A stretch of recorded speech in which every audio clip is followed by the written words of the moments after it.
Bekam adalah ginjal plus. Ginjal adalah organ yang mengeluarkan racun-racun atau zat hasil sistem metabolisme yang tidak berguna tetapi larut dalam air. Contohnya apa? Urium, terus kemudian apa? Kreatinin, asam urat, kolesterol. Tapi masalahnya kolesterol tidak larut dalam air sehingga ginjal tidak bisa membuang kolesterol. Dia hanya membuang urium, kreatinin, asam urat. Terus bagaimana kolesterol bisa dibuangkan, Pak? Kolesterol bisa dibuang ketika tadi bekam. Bekam adalah fase pembuangan ginjal plus. Artinya apa yang dibuang ginjal dibuang juga oleh bekam, tapi apa yang dibuang oleh ginjal yang tidak dibuang sama ginjal tapi dibuang oleh bekam. Bahasa medisnya adalah ginjal membuang hidrofilik, arti yang larut dalam air, sedangkan bekam membuang hidrofilik plus hidrofobik. Apa itu? Yang larut dalam air dan larut dalam lemak. Maka itu kenapa bekam bisa ngobatin kolesterol. Bekam bisa mengobatin kelebihan urium dan kreatinin. Bekam bisa mengobatin asam urat. Bekam bisa menurunkan tensi. Kenapa? Saya akan terangkan nanti di sini.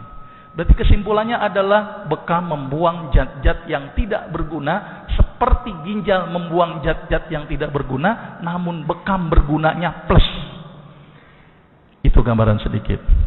Nah, ini gambaran sedikit bagaimana mekanisme bekam. Ternyata ketika bekam tadi fungsinya sama dengan fungsi ginjal. Berarti dia membuang zat yang tidak berguna. Bahasa kerennya pengeluaran CPS.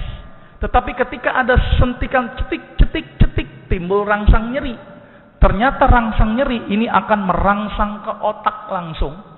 Di otak nanti akan keluar endorfin. Apa itu endorfin? Zat yang bikin kita bahagia, kita tenang, tensi tidak terlalu tinggi. Itu keluarlah endorfin.